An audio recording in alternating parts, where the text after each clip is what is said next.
এই দুনিয়ার পুরো জীবনটা এটা হচ্ছে লালসাময় একটা জীবন, লোভ, মরিচিকা, মায়াজাল। এই মায়াজালে আমরা আটকে আছি, ফলে মৃত্যুর কথা আমরা ভুলে গিয়েছি। পাগলের মতো ছুটছি, আরো টাকা লাগবে, আরো খ্যাতি লাগবে, আরো যশ লাগবে, আরো দাপট লাগবে। আমার এত টাকা দিয়ে কি হবে? এত সম্পদ দিয়ে কি হবে? এত ব্যস্ততা দিয়ে কি হবে তোমার? স্টপ, থামুন, অনেক হয়েছে। আন্না, থামুন, take a rest, take a breath and think about death. Think that you have to go back to your Lord. একটু বসেন না, একটু ভাবেন যে আমাকে চলে যেতে হবে, চলে যেতে হবে। এই কোলাহল, এই ব্যস্ততা, এগুলো থাকবে, থাকবো না আমি। সাইয়েদনা ওমর ফারুক বলেছেন, মুতু ক্বাবলা আন তামুতু, মরার আগে একবার মরো। হাসিবু ক্বাবলা আন তুহাসাবু আলাইকুম, তোমার হিসাব নেওয়ার আগে তুমি একবার নিজের হিসাবটা করো না। কাগজ বের করে একটু লিখো না কি কি ভালো কাজ করছিলা, যেগুলো দিয়ে নাজাতের ওসিলা হতে পারে। 1 2 3, আর কি কি আকাম কুকাম করছো দেখো না, লিখে দেখো তোমার অবস্থাটা কি। মরার আগে একবার মরো। মরার আগে খাটের মধ্যে শুয়ে শটান করে চোখ বন্ধ করে একবার মরার ভান করে দেখেন কেমন লাগে। চোখটা বন্ধ করেন আর ভাবেন আপনি নাই, কি কি হতে পারে ভাবেন। আপনার ছেলে মেয়েরা কান্না জুড়ে দিবে, আপনার প্রাণের স্ত্রী বিলাপ শুরু করে দিবে, বন্ধু বান্ধবের চিৎকার আর মাতম, স্থানীয় এলাকার মসজিদে ঘোষণা, অমুক এলাকার নিবাসী অমুক ভাই অমুকের ছেলে অমুক দুনিয়ায় নাই। সব আত্মীয়রা চলে আসবে, ফেসবুকে স্ট্যাটাস দেয়া হবে, সবাই সবাইকে জানাবে বিকাল 4টায় অমুক হাই স্কুল ময়দানে আপনার জানাজা। ছুটে আসবে, সবাই ছুটে আসবে আপনাকে শেষ বিদায় দিতে, গুড বাই জানানোর জন্য, আল ওয়াদা, বিদায় জানাতে আসবে সবাই। 4 তাকবীর দিয়ে আপনার জানাজা হবে, অশ্রুসিক্ত জানাজায় আপনার বিদায় হবে। কাঠের খাটিয়ার মধ্যে করে কাঁধে তুলে আপনার কবরে নেওয়া হবে। আগে থেকে খুঁড়ে রাখা কবরটার মধ্যে আপনারে বিছিয়ে দেয়া হবে। বাঁশের কচি দিয়ে তার উপরে মাটির চাপা দিয়ে সব চলে যাবে। ভাবেন না একবার চোখ বন্ধ করে, this is the circle of life, this is the nature of life. এটা সবার হবে, আমার হবে, আপনার হবে। এত মায়া, এত ভালোবাসা কই যাবে? কেউ থাকবে না, সবাই আপনার অন্ধকার কবরে রেখে দিয়ে চলে আসবে। উপরে বাঁশের কঞ্চি, তার উপরে মাটির চাপা, অন্ধকার আর অন্ধকার। এই অন্ধকার যেন শেষ হতে চায় না, শুধুই অন্ধকার, ঠিক কিনা? এজন্য আমাদের চলে যেতে হবে। দাদা গেল, চাচা গেল, মামা গেল, আমাদেরকেও যেতে হবে, জোরে কোন ঠিক কিনা? একদিন মাটির ভেতরে হবে ঘরে মন আমার, কেন বন্ধ দালান ঘর, প্রাণ পাখি উড়ে যাবে পিঞ্জর ছেড়ে।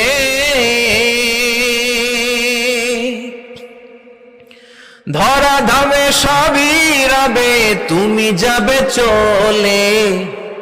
বন্ধু বান্ধব যত, মাতা পিতা যারা সুত, সবই হবে তোমার পরে। মন আমার কেন বন্ধ দালান ঘর, একদিন মাটির ভেতরে হবে ঘরে মন আমার, কেন বন্ধ দালান ঘর, ঠিক কিনা? সব করে থাকবে, চলে যেতে হবে আমাদেরকে। এজন্য আখিরাতের কথা যেন আমাদের স্মরণ হয়। বিশ্বনবী বলতেন, নাহাইতুকুম আন জিয়ারাতিল কুবুর, আমি তোমাদেরকে কবর জিয়ারত করতে আগে নিষেধ করতাম, কিন্তু এখন নিষেধাজ্ঞা প্রত্যাহার করে নিলাম। এখন সব সময় তোমরা কবরের সামনে যাবা আর জিয়ারত করবা। কবরস্থানে জানতো বড়ুয়া কৃষ্ণপুরের এই গ্রামের কবরস্থান আছে কোন দিকে?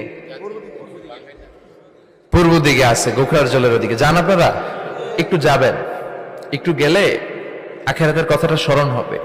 ওখানে ছোট শিশুরা শুয়ে আছে, কিশোর যুবকরা আছে, আপনার মতো তাগড়া যুবক মুরব্বীরা আছে। এরা এই এলাকায় থাকতো, এরা আকাশ থেকে নেমে আসে না, এই এলাকার সন্তান, আজ নাই। একটা সার্টেন পিরিয়ড শেষে আপনিও থাকবেন না। This is the nature of life, this is the circle of life. ছোট্ট শিশু হয়ে এসেছিলেন, শৈশব, কৈশোর, যৌবন, প্রৌঢ়ত্ব। আগে ছিলেন সিঙ্গেল, বিয়ে করে হয়ে গেলেন ডবল। এরপরে আল্লাহ আপনাকে একটা মেয়ে দিল, এরপরে মেয়েকে বিয়ে দিয়ে শ্বশুর হলেন, এরপরে ওই মেয়ের ঘরে সন্তান হতে নানা হলেন। আর কতদিন? অনেক দিন হলো তো, অনেক লম্বা সময় পেয়েছেন আপনি। Think about death. এবার যাওয়ার কথা ভাবেন। আখিরাতের সামানের কথা ভাবেন, ফিরে যেতে হবে। কি শক্তিশালী যুবক, বার্ধক্য চলে আসলে লাঠি ছাড়া চলতে পারে না। কুচকুচে কালো দাড়ি সাদা হয়ে যায়, দাড়ির শুভ্রতা, বয়সের ভার, রং ধরা যৌবন জং ধরে শেষ, ঠিক কিনা? This is the circle of life. যুবক ভাইরা, এটাই জীবন, চলে যেতে হবে, কেউ থাকতে পারবে না, ঠিক কিনা? এটা রিমাইন্ডার আল্লাহ এই সূরার ভেতরে দিয়েছেন যে তোমাদেরকে ফিরে যেতে হবে, এই লোভ লালসা ছেড়ে দাও।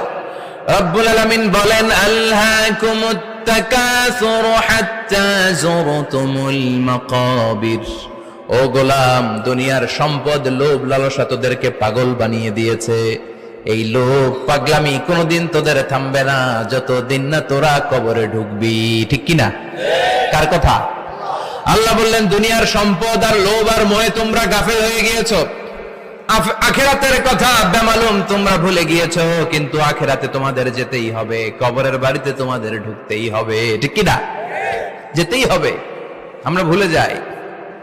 আলহাকুমুত তাকাসুর, অতিরিক্ত পাওয়ার লোভ, বেশি বেশি খাওয়ার লোভ, বেশি বেশি জমানোর লোভ মানুষকে গাফেল বানিয়ে দিয়েছে। এটা মানুষের স্বভাব, আরো চাই আরো চাই, এই স্বভাবটা আছে না নাই? দেখবেন ছোট বাচ্চারা মসজিদের দোয়া অনুষ্ঠান শেষে জিলাপি দেয় না? বড়ে কৃষ্ণপুর কি দেয়? আগে বাতাসা দিত না, এখন কি দেয়? জিলাপি দেয়, মিষ্টি দেয়। তো মসজিদের 2-3 গেট থেকে যদি দেয়, ছোট বাচ্চারা দেখবেন এদিক দিয়ে কয়েকটা নিয়ে আবার ওই গেটে লাইন ধরে। ওর হাত হলো ছোট হাত, ওর হাত ভর্তি জিলাপি, আর নেওয়ার জায়গা না, এরপর আরেক জায়গায় লাইন ধরছে, আরো লাগবে আরো লাগবে, এই আরো আরো আরো চাই, এই স্বভাবটাই মানুষকে কুড়ে কুড়ে শেষ করে দিয়েছে। এত লাগবে কেন তোমার? চাহিদার কোনো শেষ নাই, unlimited demand of human being. যার আছে বেশি তার চাই বেশি, যার সাইকেল আছে তার হুন্ডা চাই, হুন্ডা আছে তো প্রাইভেট কার চাই, প্রাইভেট কার আছে তো প্লেন চাই, প্লেন আছে তো হেলিকপ্টার চাই, হেলিকপ্টার আছে তো ওইটা চাই, ওইটা আছে তো সেটা চাই, ঠিক কিনা? এলাকার মেম্বার যে হয়েছে চেয়ারম্যান হতে চায়, আছে না নাই? চেয়ারম্যান সাহেব এমপি হতে চায়, আছে না নাই? এমপি সাহেব মন্ত্রী হতে চায়, আছে না নাই? মন্ত্রী সাহেব প্রধানমন্ত্রী হতে চায়, আছে না নাই? কিন্তু এই দেশে সুযোগ নাই, কথা কন। এই দেশে প্রধানমন্ত্রী সিলেক্টেড, 2-3 জনের বাইরে কেউ প্রধানমন্ত্রী হতে পারবি না, ঠিক কিনা? আমার এই জীবনে তো আমি 2-3 জনই দেখলাম। বেগম খালেদা জিয়া, মাননীয় প্রধানমন্ত্রী শেখ হাসিনার ছোট্টবেলা দেখেছি এরশাদকে, আমরা তখন ছোট। তো মানুষের চাহিদার কোনো শেষ নাই, যার আছে বেশি তার চাই বেশি। এজন্য বিষ্ণু বলেছেন, উনজুরু ইলা মান হুয়া আসফালা মিন, তোমার চেয়ে যে খারাপ আছে ওর দিকে তাকাও। ওয়ালা তানজুর মান হুয়া আ'লা মিন, তোমার চেয়ে যে ভালো আছে ওর দিকে তাকায়ও না, তোমার চেয়ে যে খারাপ অবস্থানে আছে ওর দিকে তাকাও। অনেকে নিজের অবস্থান নিয়ে সুখী না, এরকম আছে না নাই? আল্লাহ আমার এটা দিল না রে, ওইটা দিল না রে, পাইলাম না রে, কিচ্ছু হয় না, কি করব জীবনে, হতাশ। আসলে আছে কিন্তু অনেক, কিন্তু শুকরিয়া নাই, ডাকাত, ঠিক কিনা? নিজের অবস্থান নিয়ে সুখী না, কিন্তু অনেক লোক আছে তারা আপনার অবস্থানে পৌঁছতে চায়। তাদের দিকে তাকিয়ে দেখেন, আপনি যে অবস্থানে আছেন এই অবস্থানে পৌঁছাটা অনেকের কাছে স্বপ্ন। তারা প্রতিনিয়ত সংগ্রাম আর স্ট্রাগল করে যাচ্ছে আপনার অবস্থানে পৌঁছতে, আর আপনি এটা নিয়ে সন্তুষ্ট না। শেখ সাদির নাম শুনেছেন? বালাগাল উলা কাশাফাত দুজা, এই কবিতাটা রচয়িতা, ইরানের বিখ্যাত এক কবি। উনি একবার আর্থিক সমস্যার মধ্যে দিয়ে সময় কাটাচ্ছেন, টাকা নাই, পয়সা নাই, পায়ে দেওয়ার মতো জুতা নাই। উনি খুব দুঃখ পেলেন, হায় রে, আমি ইরানের এত বড় কবি, আমার পায়ে দেওয়ার মতো জুতা নাই। দুঃখ ভরা মন নিয়ে রাস্তায় হাঁটতে বেরোলেন। হাঁটতে হাঁটতে হঠাৎ দেখলেন একটা লোক শুয়ে শুয়ে কাঁদছে, ওই লোকটার 2টা পাই নাই, পাই নাই। উনি সেজদায় পড়ে গেলেন, আল্লাহর কাছে ক্ষমা চাইলেন, আল্লাহ অনেক দিয়েছো, শুকর আলহামদুলিল্লাহ। এজন্য যেই পরিস্থিতিতেই থাকি না কেন আমরা কি পড়বো? জোরে বলেন, কি পড়বো? এজন্য কানাতু মিনাল ইসলাম, অল্পে তুষ্ট থাকার নাম হলো ইসলাম। সম্পদ লাগবে কিন্তু সম্পদের পাহাড় লাগবে না, ঠিক কিনা?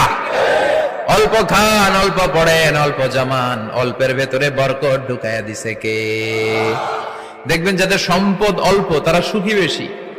জরিপে এটা দেখা গিয়েছে, অনেক সার্ভেতে এটা এসেছে, যারা সম্পদশালী এরা দুঃখী বেশি। এদের দুঃখ বেশি, টেনশন বেশি, খুব স্বাভাবিক। টাকা যার বেশি, রোগ তার বেশি। টাকা যার বেশি, টেনশন তার বেশি। টাকা যার বেশি, ঘরে শান্তি তার কম। আছে না নাই? ঘরের ভেতরে অশান্তি, ছেলে কথা শোনে না, ছেলে টানে গাঞ্জা, মেয়ে করে পরকিয়া। আছে না নাই? স্ত্রী কথা শোনে না, ভালোবাসা নাই, ঘরটা জাহান্নামের টুকরা। রোগ বালাই, এক একটা হসপিটাল বিল পরিশোধ করতে মাসে 5 লাখ 10 লাখ। আছে না নাই? কিছু খেতে পারে না, ডাক্তার একেবারে ডায়েট মেনু বেঁধে দিয়েছে। Diet, very diet menu. এটা এটা এটা এটা কিছুই খাবেন না, শুধু গরু খাবেন না, খাসি খাবেন না, চিংড়ি খাবেন না, খালি ঘাস খাবেন। ইচ্ছে মতো ঘাস খাবেন, মানে ঘাস জাতীয় যত আইটেম আছে সব খাবেন। শাক খাবেন, সবজি খাবেন, সালাদ খাবেন। গরু, চিংড়ি, মুরগি, গোশত, ইলিশ কিছু খেতে পারে না। তাহলে রোগ বেশি, খাওয়ার মজা নাই, ঘরে সাংসারিক শান্তি নাই, খালি ব্যারাম আর ব্যারাম। ঠিক কিনা? কিন্তু সম্পদের পাহাড় ঘটেছে। আর অল্প যারা খায়, অল্প পড়ে, রিক্সাওয়ালা, কুলিওয়ালা, অল্প বেতনের চাকরি, কিন্তু হক হালালি মেনে চলে, দেখবেন শান্তি আছে অনেক। হ্যাঁ, বাসা ভাড়া দেয়, ফ্যামিলি চালায়, বাচ্চাদের স্কুল বিল, এরপরও মাস শেষে 1-2 হাজার টাকা হাতে থেকে যায়। আর ওর প্রতি মাসে 10 কোটি টাকা ইনকাম, তারপরও ব্যাংকের ঋণ আছে না নাই? সুখ কারে বলে? কিভাবে আপনি সুখকে ডিফাইন করবেন? সুখ তো টাকায় কিনা যায় না। শান্তি টাকা দিয়ে হয় না, শান্তি দেওয়ার মালিক কে? শান্তি আছে অল্প খেয়ে শুকর করার মধ্যে, শান্তি আছে আলহামদুলিল্লাহর মধ্যে। চিল্লায় বলেন ঠিক কিনা? এজন্য অল্প খাবো, অল্প পড়বো, অল্প জামাবো, অল্পের ভেতরে বরকত দিয়েছে কে? দেখেন, ধনী ভাইরা খেতে পারে না, কিন্তু রিক্সাওয়ালার কি সমস্যা হয়? রিক্সাওয়ালারা সব খেতে পারে। কুলিওয়ালা, দিন মজুর, এরা একেবারে স্লিম, সুঠাম দেহি, মেদহীন পেট, পেটে কোনো মেদ নাই, ভুড়ি নাই। আর কোটিপতিদের মেদ আছে না নাই? এত বড় বড় পেট। ঠিক কিনা? আমাদেরও পেট আছে, তবে হালাল পেট। এটা হারাম টাকা দিয়ে এই ভুড়ি বানাই নাই আমরা। ছেলে বলেন ঠিক কিনা? রিক্সাওয়ালা, কুলিওয়ালা নিজেও নামাজ পড়ে, বউ নামাজ পড়ে, বাচ্চাটাও নামাজ পড়ে, রিক্সা চালায় আর জিকির করে লা ইলাহা